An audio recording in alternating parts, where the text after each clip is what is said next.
Engage fluo injectors. Engaging fluo injectors. Fluo reactors at 80%, sir. Fluo containment field is destabilizing. Emergency fluo containment protocols now. All hands brace for impact. Brace for impact in 3, 2, 1.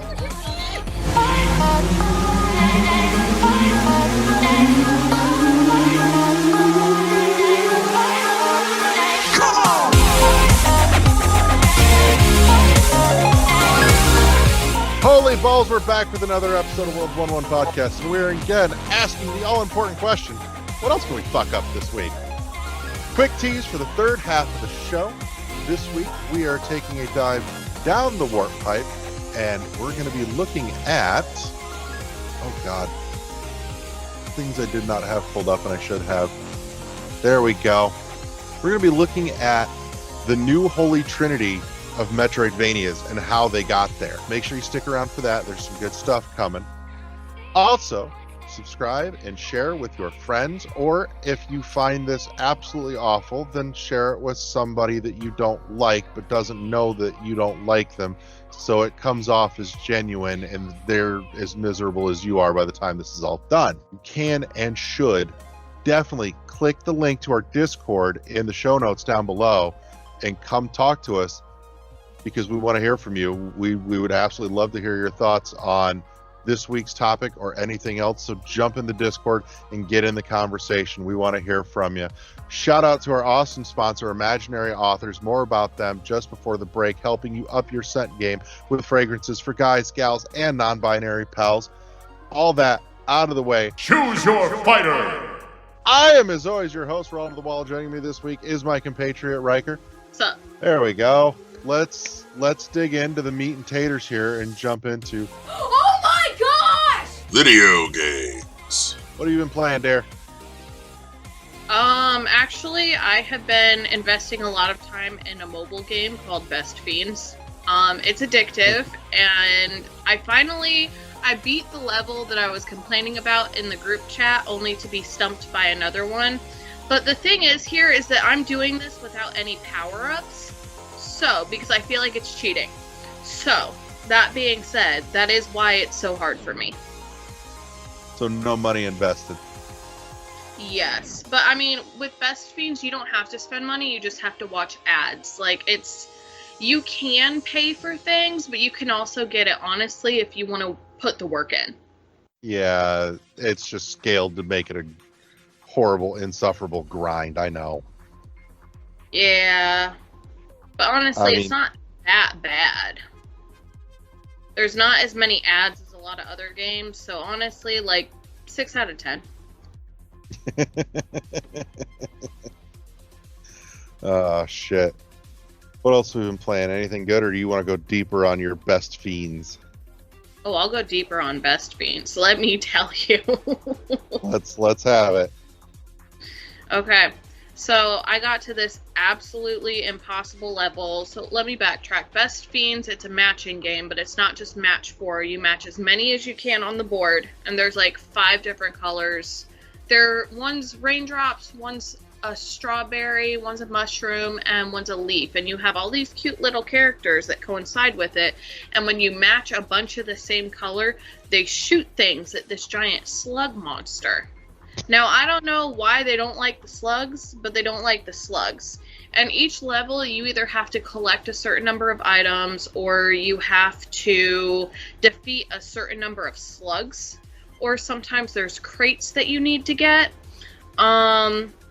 Yeah, so the last level that I couldn't get past, I had to get 140 strawberries, I believe it was, and then I had to kill 5 slugs and get 5 crates. Nearly impossible. Nearly impossible. I think I played through that level like 20 times. It took me days.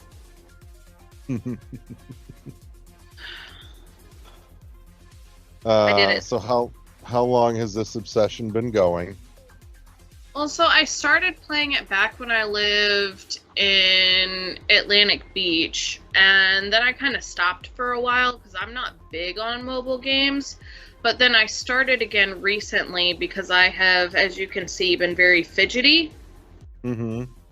Due to recent events in my life, I've been very fidgety. So I started playing it again because, you know, when I'm doing stuff with my kid, I need something for my hands to do. In a match game, you don't have to pay a whole lot of attention to. Can I recommend? Can I recommend on the mobile side, Luck Be a Landlord? What is that? So I think you've been around when I've been rambling on about Balatro, right? Yeah. Okay, so where Balatro takes poker and turns it into a rogue, Luck Be a Landlady takes slot machines and turns it into a rogue. It's very simple, it's very low key, and it is hella addicting. And it's a one-time software purchase, and that's it. There's not a single fucking microtransaction to be found anywhere. Interesting. I might check it out. I think it's like a whopping $5. Oh, in previous episodes, you have recommended for me to check out, it's called Oxenbow, right? Oh, Oxenfree. Oxenfree, yeah. Yeah. Yeah, I looked at it on Game Pass, and it's a no-go for me, fam. I meant to tell No? you that, but it's a no. That's all right. Hey, you peeped it out at least. So Yeah, I went and searched for it the other night because I was bored sitting here. I mean, if you've got the Game Pass, you should definitely go check out Harold Halibut, though. That's up there. Okay. That's I'll check that that's a solidly interesting one. You liked Chicken Run, didn't you? Yeah. Okay, you'll love the animation in Harold Halibut. Okay. It's not identical, but it has a very Chicken Run feel to the animation style. Very, very well done. All right. What have you been playing this week? Well, aside from the usual bits of Balatro, the big one that's got me and seems to have a lot of the internet, quite rightfully so, is Animal Well. Because it's I've had eyes on Animal Well for a while, and was very, very excited to see it finally come out. And I don't think I've played a game that oozes atmosphere like this in a long while. Like, Animal Well oozes atmosphere like Super Metroid oozes atmosphere. Huh. Not quite the same atmosphere, but at least very similar in quantity and how much and quality. Just a slightly different flavor. If anything, I would say Animal Well takes some of the best bits of what I love about Metroid 2 and slams it together with a little bit of, say, like Tunic, in that it's a K-Bug, it's a knowledge-based unlock game. So it's one of those that the more you know, the more effective you become right from the jump, kind of thing. Okay. And then it's not the first, but it is in very limited company, in that it is a Metroidvania with no combat. So it's all about the discerning and learning the tools and the items and all the things they can do, because they won't tell you what anything does. You just find stuff and you have to figure out what it does. But then on top of that, you will get to places and you will see things that make you rethink what you already know about the items and abilities that you have, and it will put it in front of your face in such a way as for you to discern, oh shit, it can do this too. but that's been a thing the whole time.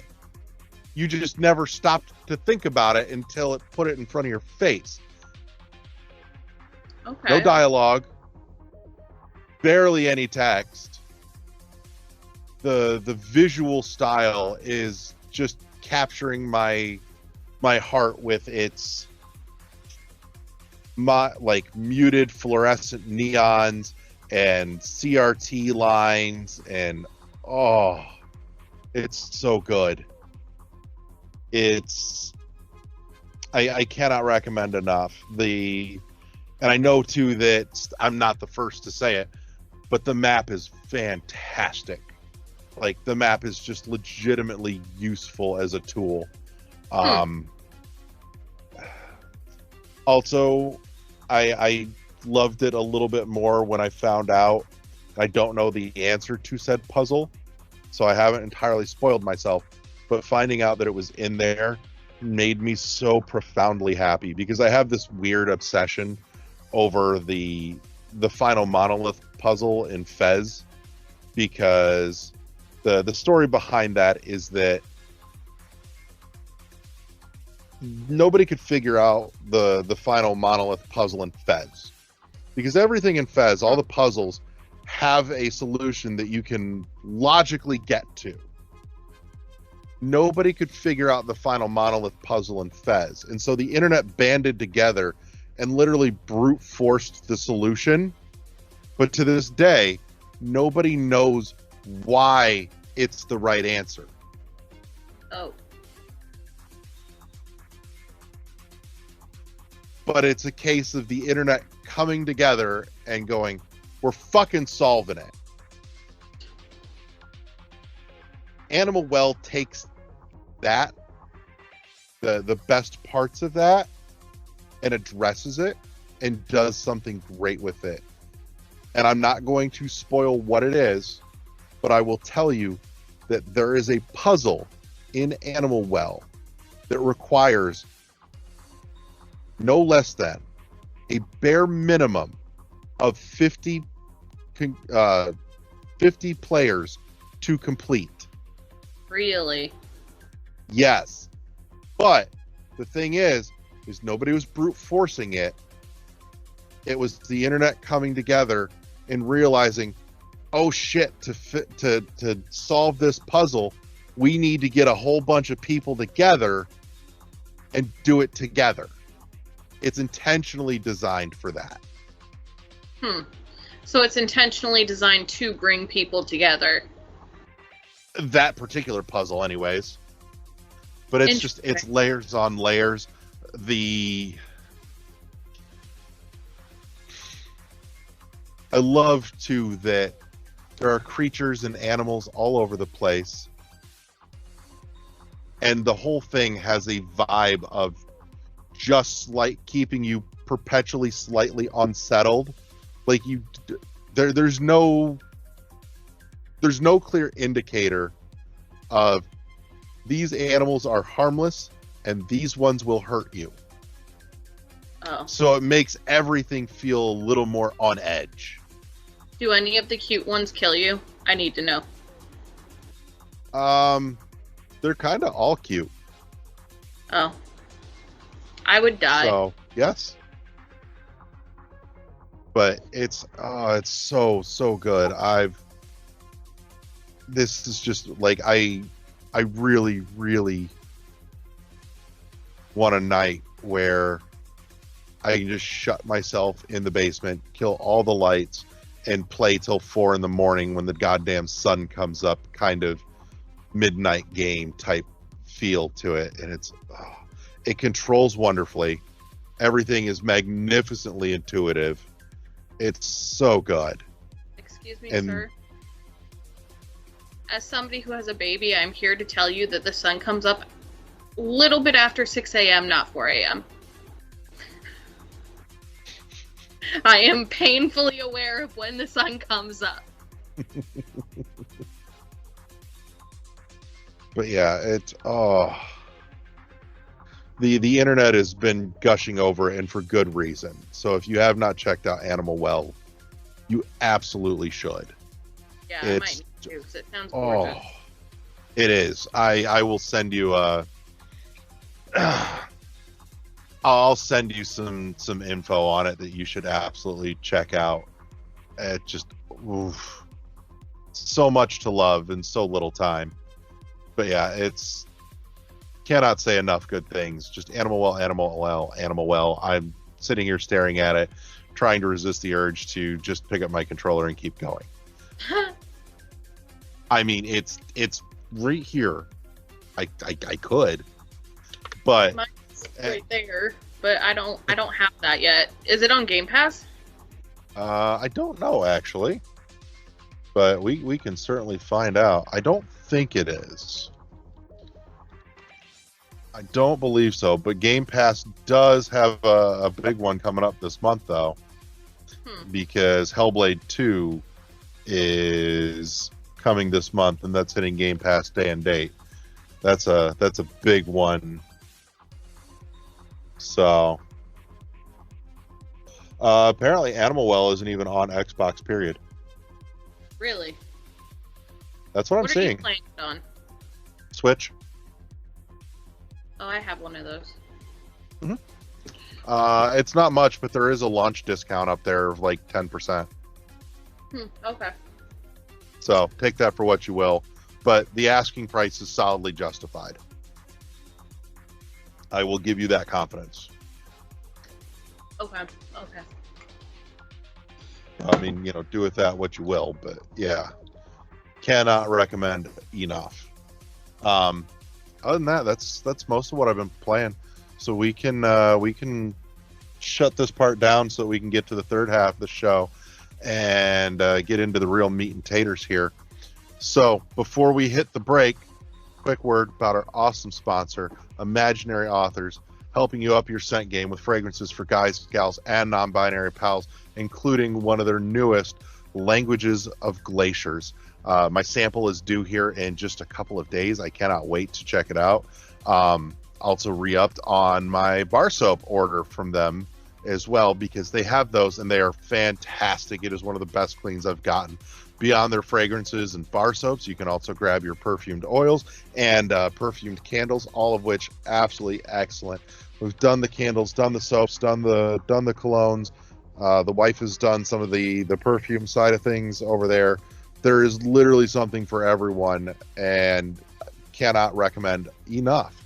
And if you can't decide which one you want to try, get the sample pack and build your own box of samplers there for, little 2 milliliter sample bottles for like $6. Try a bunch, find what you like. Share the ones you don't like with somebody else who will. So, always a good recommendation. Smell nice, turn heads, get some stuff. Hit the link in the show notes down below. Helps us, helps you, helps them. It just helps all the way around. All that said, let's jump to the break. And we're back with the third half of the show. This week we're taking a dive down the warp pipe. Oh, wow. Love these pipes.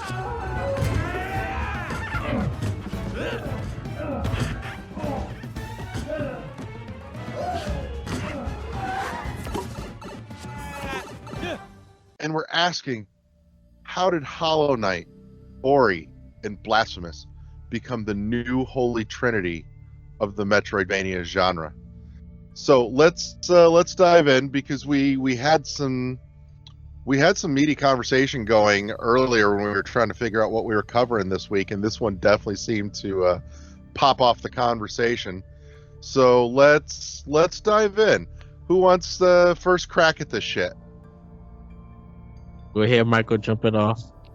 What was the original Holy Trinity? I don't think there was so much an original Holy Trinity as there was definitely just the two founding fathers, Metroid and Castlevania. Right. So, yeah. Which So the it issue was- there is they release a new Metroid game so rarely it's barely worth noting, and Castlevania isn't really a thing anymore since Konami has basically said fuck video games. So, on that note, though, think about it. It's not like Hollow Knight, Ori, or Blasphemous are cranking out games every year or two either. But those three, whereas Super Metroid and Symphony of the Night were originally held as the gold standard for the genre, we now have the new Trinity being held as the gold standard that everybody looks to So, and compares against.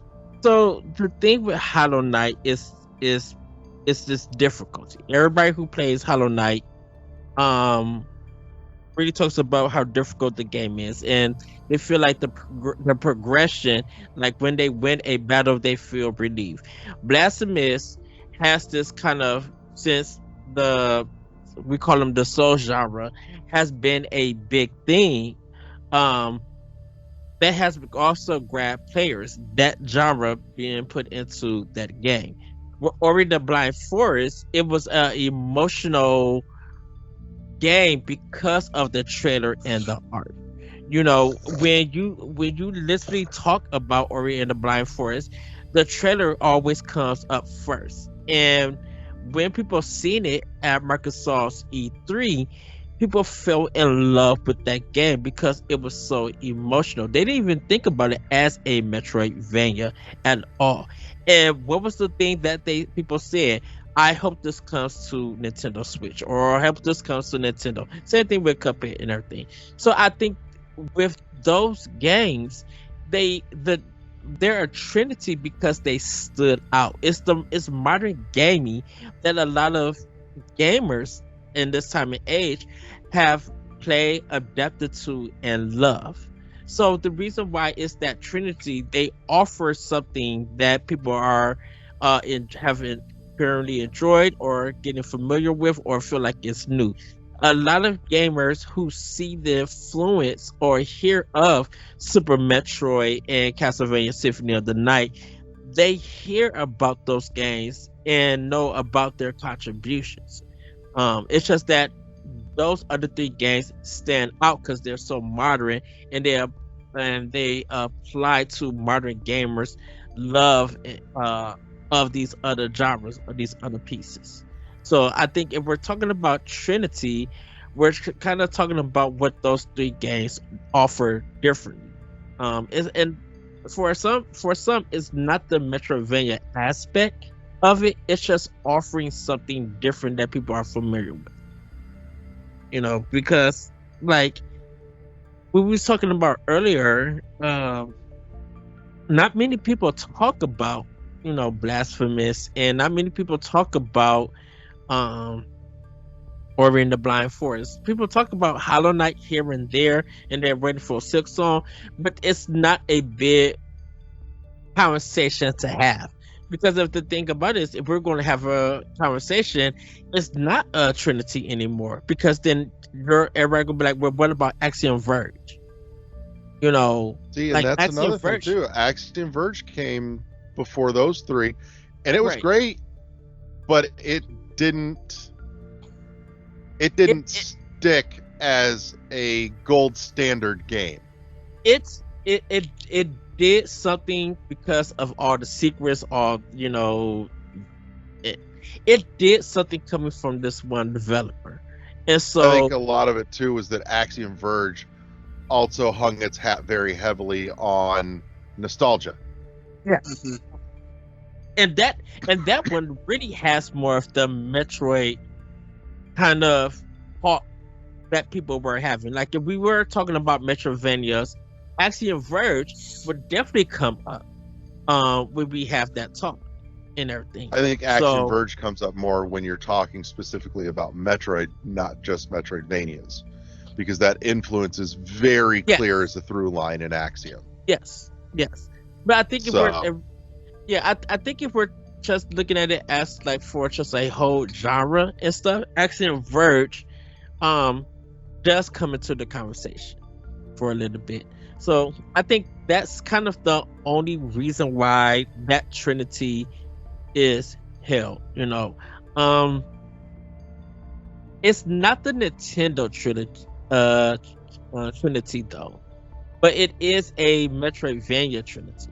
You know, Nintendo has the Trinity of Mario, Zelda, and Metroid, because not only are those games memorable, iconic, but they have created a lot of foundations of a lot of games. The only game that's not part of their Trinity that they don't have is Chrono Trigger. Like, what other game can Chrono you Trigger not wasn't notice? Nintendo though. Right. That's why I say it's the only one that Nintendo doesn't have, because it's not a Nintendo game. Like, if Chrono Trigger was a Nintendo game, believe me, that same thing with what we were just talking about. It wouldn't be a Trinity no more, because they would have like at least 4 games that pretty make up the whole video game generation of all time, of the whole industry. Like, you will see. I think you're definitely deviating off the path here. Off the path, yes. But I'll get my breadcrumbs out. But I'm just saying, Bring it back, damn it. But I'm just saying, as a foundation and everything, just with a Trinity kind of thing. I think not Axiom Verge, sorry. I think Hollow Knight, Ori, and Blasphemous, yeah, they're a Metroidvania Trinity, but I think there needs to be. I think there's a lot of games in the discussion of Metroidvanias, modern Metroidvanias, I should say, that could be added on to break that Trinity. Michael, you want to jump in? Did we I lose think- you? There you are. No, I think, like, as I said, I think the whole gold standard thing obviously is going to be subjective regardless, but I do agree that those are 3 of the best ones I've played in a very long time, and it's because, in my eyes, they did everything right. Like, they took the basics of the genre itself and just did it right. Like, I don't even know how else to put it. Like, Ori, the 2 Ori games, like, obviously the 2 Ori games are 2 entirely different creatures. Like, They really are. yeah, like, honestly, the second Ori game is almost like a love letter to Hollow Knight, to be honest. Yeah. So, and again, it's because Hollow Knight did it right. So, Hollow Knight worked well enough. They're like, let's see if we can, do our own version of it, and it fucking worked. The second, like, Will of the Wisp was phenomenal. I loved that shit. The first, like, Ori, though, I absolutely adored, just because it was something slightly different in that it wasn't really combat oriented. Like, there was combat in it, but it's negligible. Right.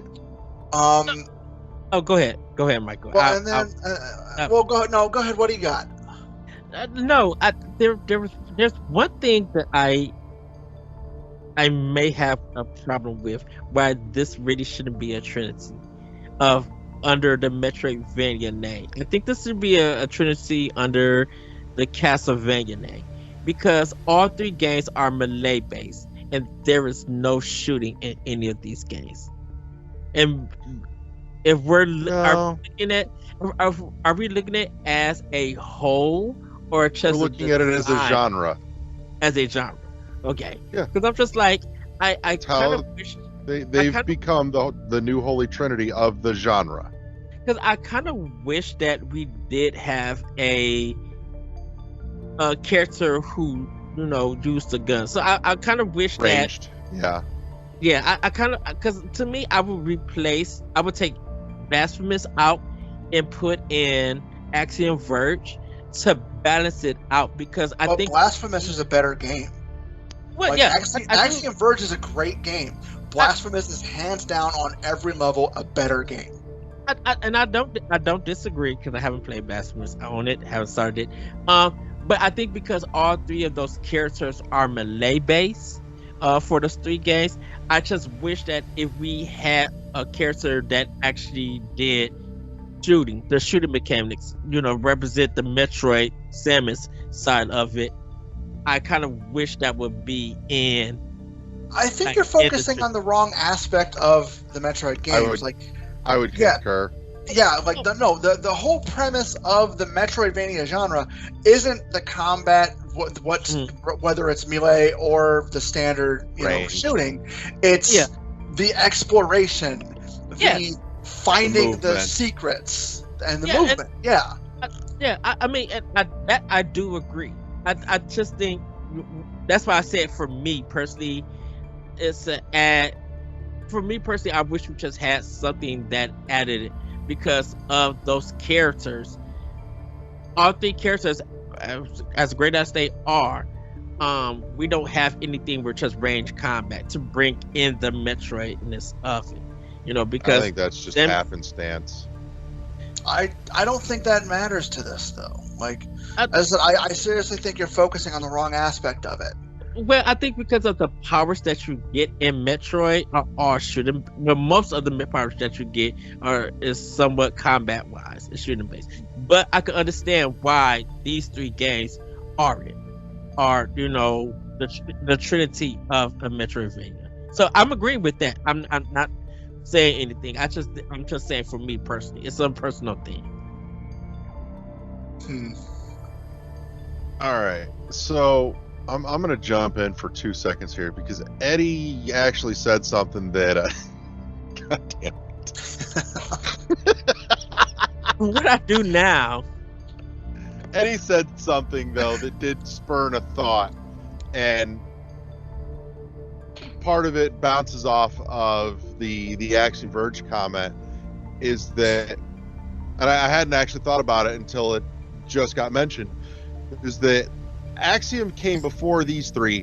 However, Axiom was a very heavy nostalgia trip. Don't get me wrong. Mm-hmm. It brought some new things to the table. It played with a few ideas, and I really, don't get me wrong, I enjoyed it. Being able to intentionally glitch things as a mechanic was great fun, and I really liked the story. I did. However, it was a nostalgia trip versus the new Trinity all being games that took the formula and contemporized, made it more contemporary, as opposed to just being like, we grew up playing this, we want to write the love letter that Axiom wrote. They said,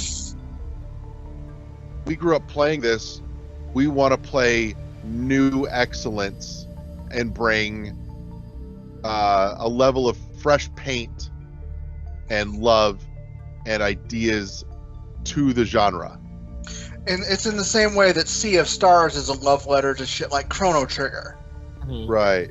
Like, it's, as I said, it's the concept that basically instead of trying to rewrite it, or hey, there's this new mechanic, hey, they're literally saying this is the, like, we're trying to honor what came before, but at the same time, like, it wasn't like this flawless masterpiece. Like, honestly, the Trinity we're talking about here, as I said, they're the ones that, like, yes, they're not perfect, but there are massive aspects that were done in a way that can't be ignored by the genre. Yeah. What's going on here? I think sometimes with games like this, it's an easy go-to to let people know that you know something about Metroidvanias, or about the Trinities, and quality indie games. Because I think personally for me is that as great as these games are, and as great as it's good to have a Metroidvania library for you as a gamer. I think these games are an easy go-to to show you what a modern Metroidvania does, and how you can learn them and apply it to a lot of other games of today. Because in all reality, you can apply these style of games to past games. Like you can't apply these games to like Symphony of the Night and Super Metroid because those games were designed differently than what these games are today, in a sense.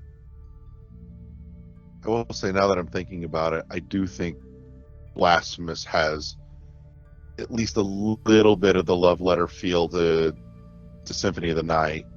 Mm-hmm. Not nearly as much as Axiom to Super, but I do think it's there. But I don't think it's not at the forefront of it. I don't think it's so a love letter so much as it had to borrow certain mechanics just because they are staples of the genre. Mm-hmm. Like, because Blasphemous did a lot of things that I've never seen before in that kind of game. In that, like, for instance, you could only fall out of out of an area if you had a specific item. Otherwise, it was instant death. Right. Which was tedious and annoying at the time. But it, as I said, it also adds to the ambience of the game itself. Like, this game is supposed to be fucking hard. Mm-hmm. This game is not supposed to be a cakewalk. And even with all the shit you get, there's never a point where, like, for instance, you never get the murder beam in Blasphemous. You never get the beam, the ultra powerful, be all end all world ender. Mm-hmm. In that game. Like, you, even at the or any of them, actually. Yeah, that's what I mean. Like, even at the end of the game, you can still die. Like, Mm-hmm. Oh, absolutely. Like, Ori is probably the least, simply because Ori, most of the deaths you're gonna get in Ori are not enemy based. Yeah. That since that game focused more on traversal than anything else. It's almost like the terrain and the demand for precision is the actual antagonist that you're working against. I mean, that's Which is its own unique concept. The thing with Ori is, it's like, I'm not talking about the first Ori in the Blind Forest. It's like, when you beat a boss in Ori, you're doing the ending of Super Metroid for every boss. Like how you're supposed to get away after you beat Mother Brain, and it's the time down, you gotta try to exit. That's every boss level in Ori and the Blind Forest, and you have to be precise to get through. Like, you can't. I'm not saying you can't do that or anything. If you were big into Ori and the Blind Forest, and you was expecting that, you would probably be like, where's the chase at? Where's the excitement? You don't get that. You beat a boss in Super Metroid, you get the power, and you go through and everything. If you want that clock thing, and feel stressed about it, that's the only part that you get in Super Metroid. Or in the Blind Forest, that's every boss besides the last boss. That's something different. Oh, you mean Will-o'-the-Wisp? No, Blind Forest. I don't know. Blind Forest didn't have bosses. Blind Forest didn't have bosses, and I don't remember, and I don't remember escape sequences after every single boss in Will-o'-the-Wisp either. I do remember that there are a couple of them. I think you fused the two of them together in your head. I thought there was bosses in Blind Forest. No. Is it when you get the power? Is it when you get the power, then that's when it triggers and you gotta escape in Blind Forest? Because a lot of that it's when you finish like accomplishing all the goals in the area and you trip like the last trigger thing that sets off escape. Okay, I thought there was bosses in Blind Forest. The closest you're gonna get to that in Ori and the Blind Forest is hiding from the owl. The only trying to get it across. I guess what I think the only but boss. Even then, it's not a boss fight because you're not fighting it. You're just hiding. You're on the defense. Is that just only in? Is is most bosses are in Will of the Wisp, right? And I think All the bosses are in Will of the Wisp. There's no boss And- fights in Blind Forest. I thought it was. I probably did get those two confused. Like, oh, it always felt like a boss I fight. kind of want to in- live in your head for a minute where those two games are now like a single amalgamation. because I thought maybe it's because you were being chased in those areas, and something happened to it, and it felt like a boss fight, and then you had to escape and everything. Because I know in Will of the Wisp there's a life bar for the enemies, right? Yeah, there's a life bar. Yeah. For those bosses, and I think Will of the Wisp and the Blind Forest, I think it just felt like when you got to that point when it was chasing before the chase happened, it kind of felt like you were fighting a boss, but something triggered it, something happened to it, and then you took you were off escaping. Okay. It's been I've a got while a since thought, I but I'm gonna bounce this back over to Michael if you have something you want to toss in here. But I just had a thought occur to me too on this the overall topic here. Go ahead. Okay. So it occurs to me that all three of these were debut freshman offerings, and every one of them knocked it out of the park first go. I think honestly, a portion of that would come from because this was the first thing they put out. There wasn't anybody breathing down their neck saying, "We got to do it like this. We got to do it like this." Yeah. Like they were allowed to do the game they wanted to do without any kind of studio interference, without any parent corporation saying we need to put microtransactions or whatever in it. You know, there was like they were literally just allowed to make the game they wanted to make. And unfortunately, we don't see that nearly as often as we should. No kidding.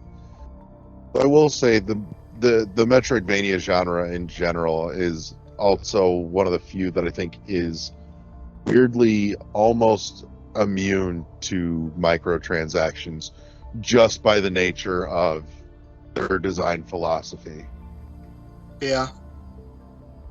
Well, They'll wait for EA to put one out. I'm sure they'll fix that. Well, EA is never going to put out a Metroidvania just because there's no money in it. well, and definitely all three games I think is based off impressions. You know, all three games impress people definitely by their trailers, and then when you see the review numbers, the Metacritics, you hear people playing it, you start seeing seeing a lot of people post it on their social medias and streaming it. Those impressions really get people interested into those games, and so when they actually go out and play it for themselves, they see the high quality those games produce. So so with that, those games are beloved. Like I said with Ori, I go back to Ori because just seeing the trailer of Ori, that had everybody hooked. Definitely for an Xbox game. That trailer alone made me buy a fucking Xbox just for that game twice. Yeah, I got an Xbox One. Of course, I got an Xbox One because of Rise of the Tomb Raider being exclusive. But I got an Xbox One just to get Ori and the Blind Forest. Like, Xbox was going to come later on in my life, but because of Ori, I had to have the system. Like, there was no ifs or buts about it. That's what I mean. I literally bought the Xbox initially because I had to play Ori, the first Ori game. And, like, there was no other way to do it at the time, so I was like, well, this is how it works. So that's how it went. And I think that's when games really... That's how you get a system to sell on you when there is a game that make you be like, well, I need to go buy this console or hardware so I could be able to play this game. Also, quick addendum. EA has actually released a Metroidvania, and within the last few weeks, actually. Really? Yeah, the Tales of Kenzuru is EA. Yeah. Isn't that actually getting really good reviews? Yeah, it got a lot of 8s. At least solid. Huh. Yeah, they said it's a short game. I think they said 3 to 5 hours. or like you can beat it in 3.5 hours, or I think if you're trying to get everything, it's 6 hours. Is that on Switch? Yeah. Yes. And it's not expensive. Like it's an indie scale game at an indie scale price from EA. It's like 20 or $25. Shocking. Yeah, it's part of the EA Yeah. originals.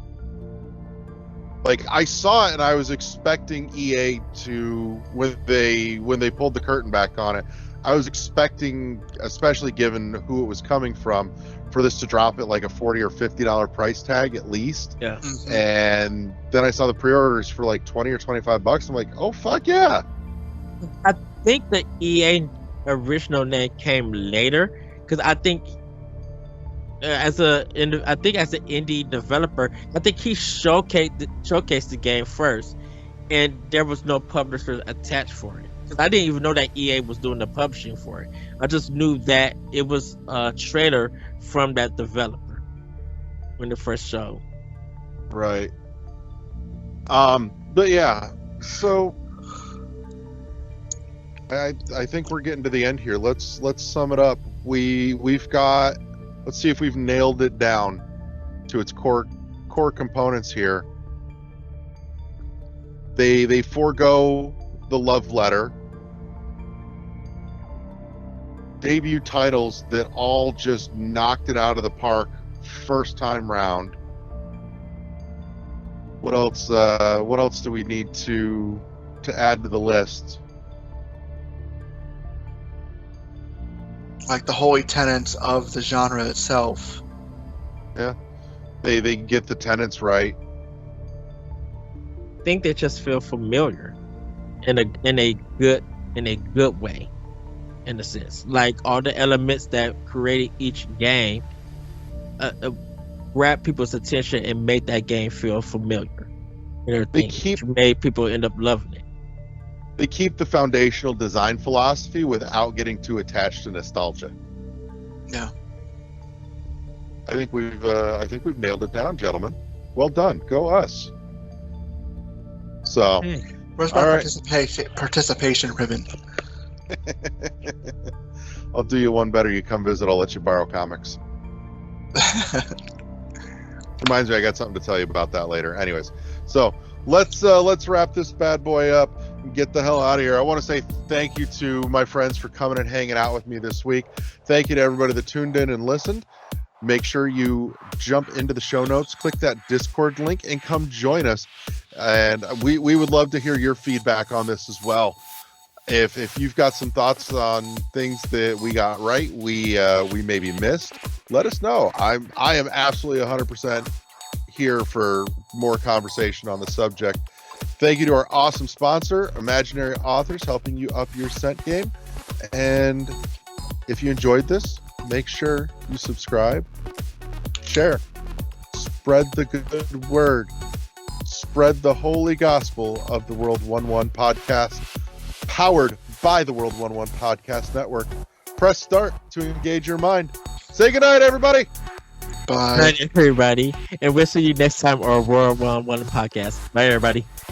Peace.